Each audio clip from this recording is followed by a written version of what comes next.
Hey guys, thank you so much for joining me on Their Fight Story. I have Warren Thompson, War the Destroyer, with us. How are you doing today? I'm good. What's up, guys? Having a good day today. Awesome. Where did you come up with the name War the Destroyer? So, my coach gave me the nickname Kumpan. My first Thai coach gave me the nickname when I was 18, 19, Destroyer. And there were so many destroyers, and my name was Warren. So then I came up with a little play on it, War the Mhm. Destroyer, just to make it my own. Because my nickname, a lot of people just call me War, So, Mhm. Where are you currently training? um, I currently am training out of Knuckle Up Fitness. I teach classes there. I have like an amateur team under me. I do that part time. I train there. Also, I'm still part of Team Manu. He's my Muay Thai coach. And then Wendell Roach was in this camp. He flew over from Holland to train me for 8 weeks, this previous camp for when I was going to do the heavyweight fight. So I train kind of with a few different coaches. But I've always been either with Kumpan or Manu, somewhere in there, in as the core. How did you get into Muay Thai? Uh, so I was a stubborn ass kid at 18. I thought I was in high school, leaving her, so I didn't join the Marines, and I wasn't the best of grades. I was pretty. I wouldn't say I was bad at it, but I was a late bloomer, and shots at being bad in grades and a late bloomer there, my sport capabilities weren't that good senior in the college. So I moved to Atlanta where she lived, started going to college, and one of my friends was a salesperson at an MMA gym. And I watched it and stuff on TV, and hey man, you're all the time in like street fights and crap. He's like, you lift weights, you work out a lot. You would love this. Come in one day. I was like, okay, I'll come in. So I went down there, and like my first or second time in, like I walked in, they like let me spar, and I got beat up by like a 150-pound Brazilian guy. I was like, oh my god, I love this. And I was like, sign me up contract, and a year and a half later, they hired me to work kind of odds and ends, substituting, cardio, fitness classes, stuff like that, and the rest is history. What is your current weight class? Uh, hmm, I'd say heavyweight, but I only weight because I'm a fairly big guy. I like to eat. I like to work outside. I'm about 240 ish. Um, Mhm. I can make light heavy, but I have to starve myself. When I do my like fat and stuff testing, I'm right about 200 pounds even of all skeletal tissue, muscle, stuff like that. Mhm. So it's very, I'm very little fat to make 205. I'm dehydrated, stuff like that. And I just don't enjoy it. I'll do it in the right opportunity, which is what happened in the last fight. Mhm. Uh, but I just don't enjoy it. I used to make middleweight, and that was even harder. I'd have to lose a bunch of muscle and starve. Wow. So I've been all around middleweight. I fought at 178 one time, about died. Middleweight, light heavyweight, and heavyweight. I'm kind of, I guess, a tweener because I'm not a huge heavyweight. Um, Mhm. so probably about a 215-pound class would be ideal for me. 220. Wow. How was it? How was the process for you to get down to this fight for Lion Fight 69? So I was getting ready for the heavyweight title fight, Mhm. and I think we are 11 days out, and I was in great physical. Was eating good, a lot of carbs, 600 carbs a day, and was at 235. And I was working out twice a day, 6 days a week. I was in peak physical shape. Well, it turned out that I think Steve's second opponent had backed out because Steve and I are friends, so we were talking this whole time.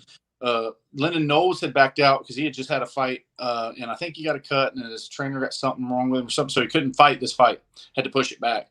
They replaced him with somebody from in Europe, and then that guy, I don't know if it was COVID protocols or something, couldn't make it in about 11 days out. And from what Scott and then Bill, Steve's coach, told me, they went through about 10 or 12 guys trying to make something line up because he's the main event. And I told them, I said, look, to Line Fight, I said, I'm not calling him out by any means, but I said, he deserves to fight in his hometown and be the main event. He's the draw, and he's the world champ and in the national North America. I'll cut the 26 pounds and make the weight. I'm professional. I've never missed weight. I can make it. I said, but we need to make sure everybody's taken care of across the board, and we push my other fight Mhm. back, whatever needs to be done. And I told them, hey, try till Tuesday to find somebody. If that doesn't work, I'll do it. And they came back right away and said, we got to make this happen. If you'll do it for us, let's do it. So that gave me 10 days to, start my weight cut. And, that's kind of where we went with it. And I asked Steve first. I said, Steve, you really cool with me taking this? I said, I know we're friends. I said, it's for both of us. I'm coming to try to beat you, but at the same time, you're my buddy. I want you to have this opportunity to fight in your hometown as well. I think it's big for the sport, for lion fight, for both of us. And he said, of course, Warren, we'll put it aside for 15 minutes and we'll have beers after, and that's just kind of how we got here. Yeah. I mean, the way you guys handled yourself, like I mentioned in his interview, it's like you guys had respect the whole time, respect outside of the cage, out of the ring, inside the ring, after the ring. It was just so much respect that, I mean, even today, I'm amazed by it, because you don't see that. You always see, basically that the truth comes out later and they bicker and stuff. But no, it was just like, honestly, throughout the whole time, like even he said in his interview, like I had mentioned that you guys went up against the ring, the ring and the ropes. And I was like, oh my gosh, I hope they don't fall over, because you guys were really high. There was nothing under you that was really going to catch you. And if it was, you guys were going to get injured. But, when they stopped it, you still gave him your hand to pull him back in. So you were still, showing respect. Yes, you guys are fighting, but you were being respectful, which other people would be like, not my problem, flip over, See, I like that wrestling head control anyways. Mm-hmm. The ropes were a little bit loose, and I didn't really know. We didn't get to really inspect the ring before being in there to feel them out. So the first time I kind of did a sweep to, like, I tried to turn and take down. The second time I was trying to do that, and he kind of knew. So he backed against the ropes, and I was pushing. Mm-hmm. Next twice, he's like bent over, and I see the computer. I like look up from there. I look up, and all I see is the computer sitting there, like right at the edge, whatever's on the edge of the computer. And I like instantly try to pull him. It wasn't my intent to try to throw him out of the ring, obviously. Mm-hmm. But it was just a weird situation, going hard. And I was like, oh crap, he's falling out of the ring. But yeah, 100%. Like with him and I, there's no fakeness, and I think that's why we hit it off. We're genuine people.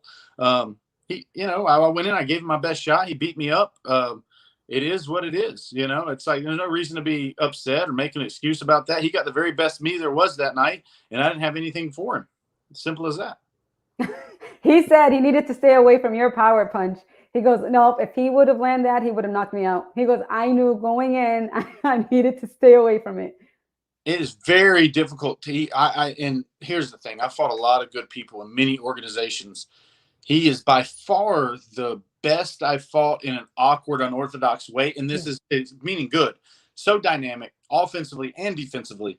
And him and I, since then, and I won't say exactly what was said here, reality between him and I, of how he broke down tape with me after the fight and was telling me, hey, against a fighter like you, this is what I would do, helping me along, and I won't say exactly what, because just in case he fights another guy like me down the road, I don't want it to be out there, hey, this is what he's doing.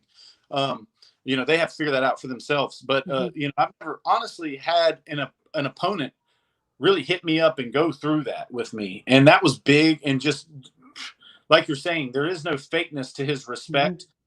He wants to see me win that heavyweight title, as I was. So in turn for me doing like accepting the fight and doing a stand-up thing for him, he's trying to do the same back for me. Like, hey, let me help you, Warren, whatever you need. This is where on tape, what I saw, I know this is the style fighter you were, and this was my game plan or to work around what you were trying to do. Yeah, no, I can't wait to see you fight again. Like, honestly, I can't wait. It's going to be amazing. How long before? I think beginning of the year is what we talked about. We have Lion Fight has a person in mind that I can't say right now because they have to get the date down and then offer them the fight. But it should be a good draw, a good fight. I'm excited about it if it works out. I'll fight whoever. But if that one works out, it'd be great. It's just it's a blessing to do this again, because I kind of walked away from the sport I had some concussion issues and some injury issues. I still have some nagging injuries, but my fire is back. So the injuries don't, fire is back. I'll go through anything to get in there.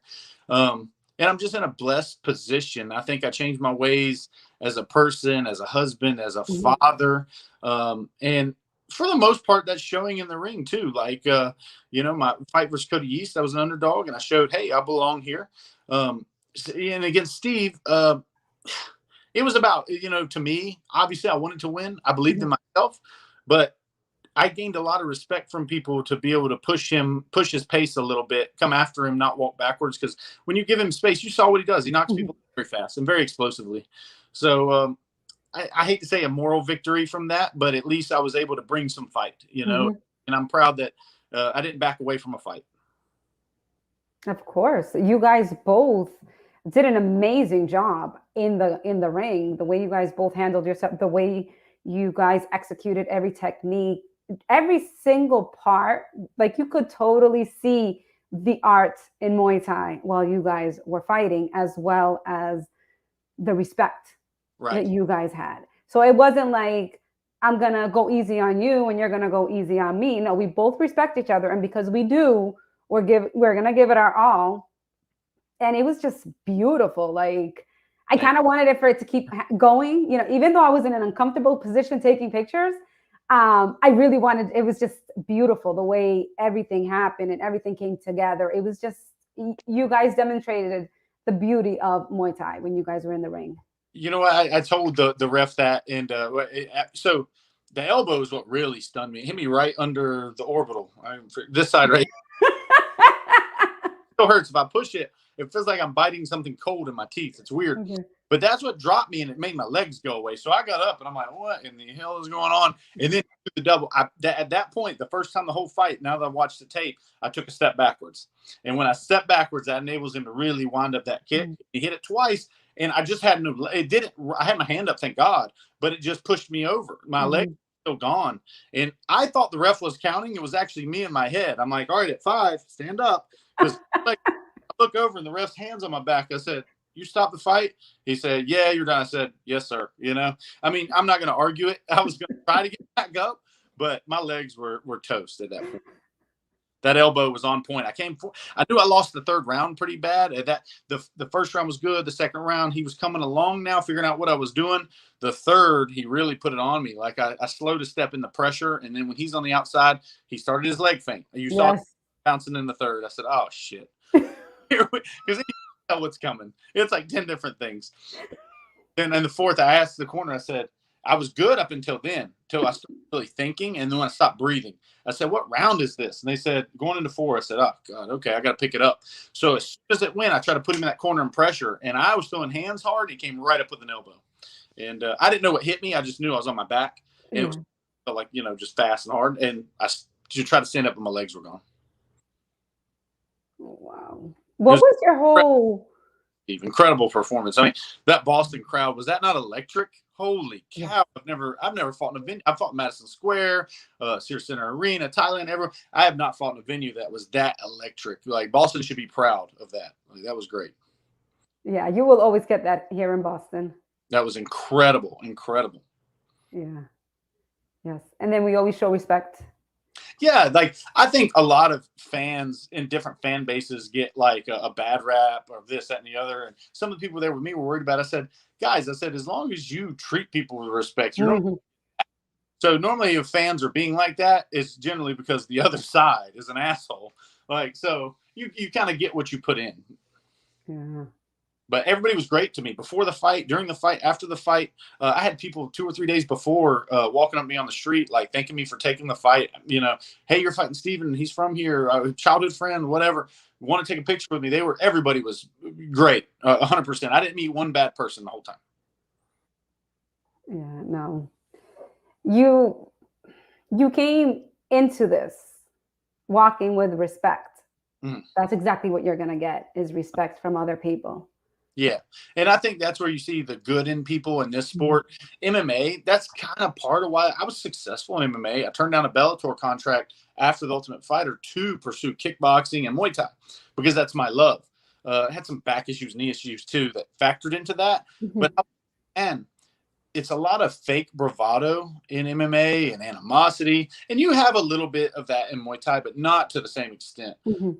Get in there in Muay Thai and fight hard without the bickering back and forth, because you're going to fight anyway. I mean, I don't get why people like to do it before the fight. And Glory actually would have us talk to each other. Hey, said this, you said this. Hey, play it for the camera a little bit. I'm like, man, I really don't want to do it. And then afterward, if the fight would go bad, they'd turn it around like, this guy said this and this. Like, I didn't even say that. You clipped it, asked me to say it. Like, so from then on, I learned wisdom a little bit. Be who I am. I'm not going to fake anything or do anything you tell me to do. I'm going to be who I am. If that sells, it sells. If it doesn't, it doesn't. Yes. And that's what makes it who you are. The war, the destroyer. 100%. And it showed that you can be 100% respect, 100% nice, and both of you can go in there and put go and fight because that's your life, that's your livelihood. And then when it's over, it's over. You shake hands, you're back friends again. Yeah. Even like he made it clear in the ring, he's my friend. Don't talk about him. Don't say anything nice because I will delete you. I will remove you from, because he's not going to support it. No, yeah, exactly. And honestly, I respect him for that, because a lot of people would be like, oh, I'll just get on the bandwagon. I'll take any supporter. I'm the same way. If people do that bad mouth, I'm like, come on. Like my last opponent, he obviously didn't look much of that who I was supposed to face, didn't look the part as a heavyweight fighter. And people were on there. I'm like, man, don't judge a book by the cover. Like, you haven't even seen the guy fight. You saw his Facebook picture and you're posting this negative stuff. There's just no reason for it. But people are quick to do it, and they think they're supporting you. But I don't even want to support her like that. Be genuine. But my mom always said, if you can't say anything, nothing kind, don't say it at all. Especially if you don't know the person. Don't jump on my platform and bash somebody. But that was a standard thing by Steven to say that. I respect the shit out of Steven for doing that. Yeah, he has a lot of respect for you, and it shows. It's from even before until now. He said, he was my friend when we met in Kansas. I asked if I could follow him, keep in touch. So it's genuine, and hopefully people will learn from it. Not only the style that you guys had in the ring, but also the respect that you guys hold for each other outside of the ring. Yeah. And he is honestly, to go along with his humility, the man he is, the character he has, people don't understand that guy is a 1% talent. And I'm talking about not a 1% in the world. I'm talking about just fighters who are a small percentage anyways. He had the technique, the talent, the ability to be an elite of the elite. It's just, I don't think anybody understands the tape. You're like, oh, I would get him here. I would get him here. I would get him here. He's going to change every fight. And he's adaptable, and he's just that damn good. He's ahead of. He's like fighting the Matrix. You saw I tried to spin him back fist him. I barely hit it. He leans and then I'm like, how the hell? I mean, he's a step ahead. He really is. He's a step ahead. He's not going to get in that firefight. You may hit him once clean, like he said. He's like, man, you got me in the jaw once. My jaw still hurts the next week. I was like, yeah, but Steve, I could get 1 or 2 shots, and you were adapting or moving or clinching. I was like, I was not able to lure you into a firefight at all. Like, very, very smart fighter. Even when he's dinged, very smart fighter. Yeah. And that's the best thing. Going to beat a whole lot of people. I mean, as long as he keeps fighting and keeps training with Bill and those guys, their adaptations in between rounds, you saw it. They great coaching, great ability, great fight. I mean, he's going to beat a lot of people. Yeah, and with that, he's learning from each of his fights. He learned from your fight. So now you fine-tuned him a little. His previous fight, he's always fine-tuning everything. So everybody who's fought will have, I guess, some say in the progress that he's going and how he keeps improving, and because he's not that person that will ignore the lessons that he's learned. He'll implement them, learn, and keep moving, which is, what you do as well, which is why I can't wait to see your next fight. Like, it's going to be amazing. But on your next fight, are you going to have a different fanny pack? Yeah, I had to give my damn lime green one away. Yeah, I guess I got a bunch, but the lime green was my favorite. But I like retro colors and stuff, kind of like my shirts. But we'll see what colors I can find. But obviously I have to get a new one. Steve's sporting that sucker somewhere. Well, he said in his interview that he's going to get a shadow box for it and he's going to put it up. He told me that as well. That's awesome, man. Just a keepsake, and that just shows me, man, that Yeah. he really respects me and our battle together. You know, we were two gladiators in there. Yeah. I'll remember it forever too. I kept the shorts. I'll put them away. I'm getting some pictures and stuff. So same thing. Like Yeah. I'm gonna cherish that journey and that moment forever. Mm-hmm. Even that I lost. You know, I mean, I was able to put on a show that main event of a big card. Experience Boston. I'd never been there before. That's what you live for. You know, it's really what I live for is experiences. Little ripples left behind. You know, when you're gone, we're just a speck in the universe. Is here for a short time. So I just try to live life to the fullest. Yeah. Is there anything that you would like to share with us before we conclude with this interview? I guess that I hope that a bit of a journey for me. From at 32, I started young, and then at 32, retiring, to coming back and beating Cody and earning the shot for that heavyweight title. And kind of got a little sidetracked here, but I hope people can kind of bear with me here and follow us into that journey in the beginning of next year. And I feel like Lion Fight is growing. I'm growing as a fighter. Steven's a great champion. He's growing as a fighter. I hope he doesn't go anywhere. I feel like we're in the midst of each of our individual brands growing as well. And that's great for the sport, big man Muay Thai, and in the sport here in America. So you guys keep following us. Ward the Destroyer on Instagram. Stop sleeping on Instagram. We're gonna bring you some hellacious fights. That's what we do. And that's really all I got to say. I appreciate each and every one of you. Thank you. We appreciate you. We appreciate everything that you're doing, all the sacrifices that you've done, you know, with your family, your work to be where you are. And we can't wait to see you again. Thank you so much, guys. I appreciate it. You. Thank you for having me on. Really blessed. Thank you. Thank you.